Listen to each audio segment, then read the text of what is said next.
ఇక్కడంతా చిమ్మ చీకటి, ఎటు చూసినా ఏమీ కనబడదు. మన భారత చిత్రపటంలో ఇప్పుడు సౌత్ ఇండియా మొత్తం కారు చీకట్లో అఘోరిస్తోంది. అభివృద్ధి స్థానంలో అవినీతి ఈ రాష్ట్రాల్ని ఆవరించి చీకటి కొట్టంలో పడేసింది. ఇప్పుడు అంకెల నిజాలు చెప్తున్న అక్షర సత్యం అక్షరాల ఇదే. మన వెనకబాటుకు నీతిమాలిన మన నాయకులే కారకులు.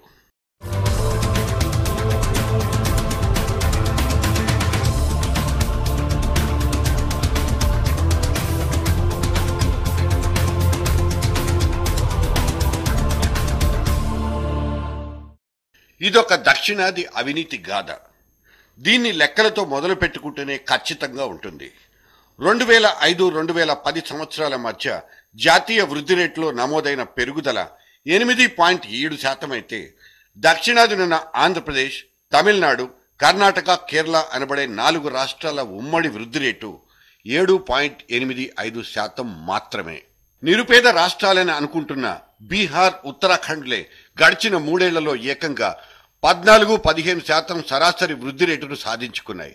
కర్ణాటకను బాధ్యత లేని పొలిటీషియన్లు, కరప్షన్ కింగులు అట్టడుగు స్థాయికి తొక్కిపెట్టి పాతరేస్తే, తమిళగడ్డను ఓటుకు నోటు, ఉచిత వరాలు సర్వనాశనం చేసేశాయి. అవినీతి, ఆశ్రిత పక్షపాతం, తెలంగాణ సమస్యలు ఆంధ్రప్రదేశ్ను కిందకు తొక్కేస్తే, మందుమత్తు, పామలిన్ కుంభకోణం కేరళ రాష్ట్రాన్ని దుమ్ము కొట్టుకుపోయేలా చేసేశాయి. ఇవన్నీ ఉత్తుత్తి రాతలు కావు. Confederation of Indian industries CII చేయించిన సర్వే తేల్చిన పాఠాలు. కన్నడ రాష్ట్రాన్ని ఎత్తి కుదేసి 3 మంత్రుల్ని, ఒక ముఖ్యమంత్రిని ఇంటిదారి పట్టించిన గనుల భాగోతం.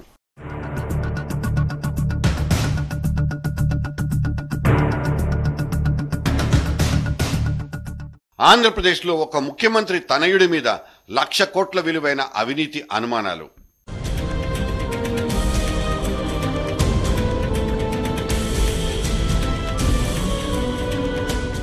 తమిళనాట ఏకంగా ప్రభుత్వాన్నే మార్చిపడేసిన ఒక భారీ సైజ్ 2G కుంభకోణం.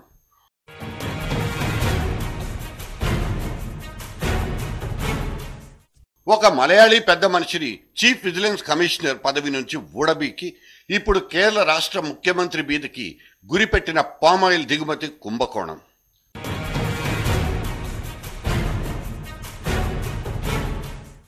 వీటిలో ఏ ఒక్కదాన్ని చిన్న తరహా నొక్కుడుగా తీసి పక్కకు పెట్టలేం.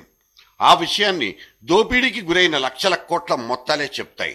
ఆయా రాష్ట్రాల్ని 5-6 ఏళ్లుగా అడ్డంగా పండబెట్టి నిలువు దోపిడీ చేసుకున్న రాజకీయ నాయకుల అసలు రూపాలు ఇప్పుడే ఒక్కటొక్కటిగా వెలుగు చూస్తున్నాయి.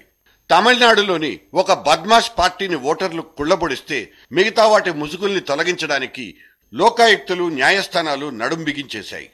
ఈ కరప్షన్ కహానీల్ని ఇప్పటికే కథలుగా రాసిన పత్రికలు దక్షిణాది రాష్ట్రాలు పోగొట్టుకున్న పరువును జనాల మెదళ్లకు బాగా ఎక్కించేశాయి. ఇప్పుడు కొత్తగా లెక్కగట్టుకోవాల్సింది అవినీతి మాటున సౌత్ ఇండియాలో కుంటుబడిన అభివృద్ధిని, పాతాళం లోతకు పడిపోయిన జనజీవన ప్రమాణాల్ని.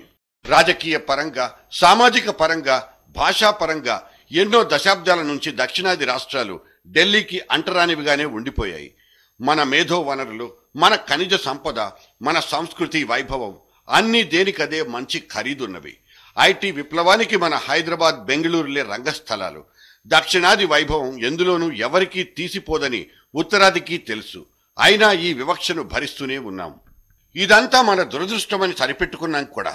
కానీ గడిచిన 2 ఏళ్లలో ఈ సదర్న్ స్పైస్ నిజంగానే మసకబారిపోయింది. వరుస కుంభకోణాలు, సమ్మెట దెబ్బలతో మొత్తం 4 రాష్ట్రాల ప్రాభవాన్ని మంటగలిపేశాయి.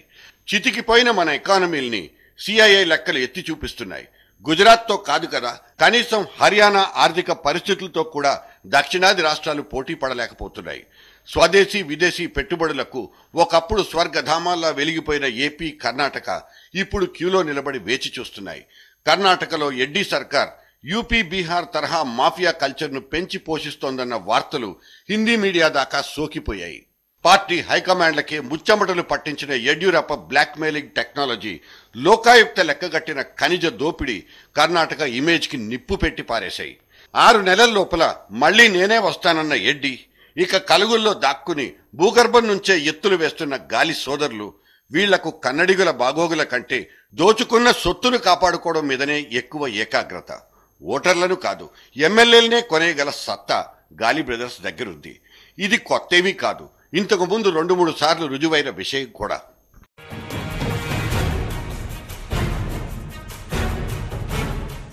కరప్టెడ్ రాష్ట్రాల్లో 2వ స్థానం దక్కించుకున్న తమిళనాడు మీద కూడా దేశవ్యాప్తంగా తేలిక భావమే ఉంది. ఎలక్షన్ సీజన్లో సీజ్ చేసిన 50 కోట్ల కరెన్సీ సాక్షిగా తమిళ పొలిటీషియన్లు అక్కడి ఓటర్ను అంగట్లో సరుకులా వాడుకున్నట్లు తేలిపోయింది. ప్రాంతీయతను, ఆత్మ గౌరవాన్ని ప్రాణప్రదంగా చూసుకునే సగటు తమిళుని కూడా అక్కడి పాలిటిక్స్ వెలపెట్టి కొని పారేశాయి. మిక్సీలు, గ్రైండర్లు, ల్యాప్టాప్ల కోసమే ఓట్లేశారన్న అపవాదును తమిళ ఓటరు మూటగట్టుకోవాల్సి వచ్చింది. ఎన్నికల ముందిచ్చిన ఉచిత వరాలకే 30% తమిళ బడ్జెట్ ఖర్చయిపోతోంది. పవర్లోకి వచ్చి రాగానే కక్ష సాధింపు చర్యలే కొత్త సర్కార్ ప్రయారిటీ. ప్రభుత్వాలు మారగానే చట్టాలెందుకు మారతాయంటూ జయలలిత మీద సుప్రీంకోర్టు అక్షింతలేసి మొట్టింది. మార్చి గద్దెలెక్కుతున్న ద్రవిడ పార్టీలు చెన్నపట్నం జనం తాగడానికి మంచినీళ్లు కూడా ఇవ్వలేకపోతున్నాయి. 25 ఏళ్లుగా పీడిస్తున్న విద్యుత్ సంక్షోభం నుంచి తమిళ రాష్ట్రం గట్టెక్కలేకపోతోంది. పాలించే 5 ఏళ్లు కక్ష సాధింపులు, భూకబ్జాలతోనే పాలకులకు సరిపోతోంది. ఇక అభివృద్ధి గురించి ఆలకించే తీరికెక్కడ? చదువుకు, సంస్కారానికి, సంస్కరణలకు, సామాజిక భద్రతకు చిరునామాగా చెప్పుకునే కేరళను కూడా అక్కడి రాజకీయం అవినీతికి కేర్ ఆఫ్ అడ్రస్ గా మార్చిపారేసింది. పామోలిన్ దిగుమతి కుంభకోణంలో ప్రస్తుత ముఖ్యమంత్రి ఒమన్ చాండీ చేతులు కూడా తడిశాయన్న అనుమానం ఇప్పుడు కేరళను కుదిపేస్తున్న అంశం. చాండీని విజిలెన్స్ అధికారులు విచారించాలంటూ కోర్టు ఆదేశించడంతో ఆయన రాజీనామా కోసం శత్రుపక్షం డిమాండ్ చేస్తోంది. పెద్ద పేరున్న చిన్న రాష్ట్రం ఈ అవినీతి రొచ్చు కారణంగా మరీ చిన్నబోతోంది. విభజన జ్వాలల్లో చిక్కుకున్న తెలుగు నేల 2 సంవత్సరాల నుంచి ముందడుగేయడానికి తడబడుతూనే ఉంది. వరుస సమ్మెలు ప్రభుత్వ ఆస్తులకు నిప్పు పెడుతున్నాయి. సగటు పౌరుడికి బ్రతికే భద్రత కల్పించడంలో రాజకీయ నాయకులు చిత్తశుద్ధి చూపించడం లేదన్న ఆరోపణలు వినిపిస్తున్నాయి. ఫలానా రంగంలో అభివృద్ధి సాధించామని చెప్పుకునేంత స్పష్టత ముఖ్యమంత్రి దగ్గర లేనే లేదు. గత ప్రభుత్వంలో ఒక వార్షిక బడ్జెట్ అంత అవినీతి సొమ్ము దోపిడీకి గురైందంటూ ఒక అవినీతి చిట్టా నిరంతర చర్చకు సిద్ధంగా ఉంది. నమ్ముద్రి ప్రసాద్, దేవరాజ్ ఉర్స్, నిజలింగప్ప, వీరేంద్ర పాటిల్ లాంటి సదర్న్ లీడర్స్ పాలనా దక్షతకు, మచ్చలేని మంచి రాజకీయాలకు మారుపేర్లు. వీళ్లంతా దక్షిణాది వైభవాన్ని ఒకప్పుడు నిలబెట్టిన నాయకులు. వాళ్లు సమకూర్చిన ఆనవాళ్లను ఇవాల్టి పొలిటికల్ బఫూన్లు చెరిపేయడం వల్లే మన దక్షిణాదికి దరిద్రం దాపురించిందా? ఒకప్పుడు మోస్ట్ డైనమిక్ స్టేట్స్ అనిపించుకున్న దక్షిణాది రాష్ట్రాలు ఇవాళ కుమిలిపోతున్నాయి ఎందుకు? గత అభివృద్ధికి ఇవాళ సమాధిరాళ్లు మోస్తోంది ఎవరు? మనం ఓటేసి గెలిపించుకున్న నాయకులకు మనమే మోస్ట్ వాంటెడ్ క్రిమినల్స్ అని పేరు పెట్టుకుంటే మాత్రం తప్పేంటి? Cut them to the size.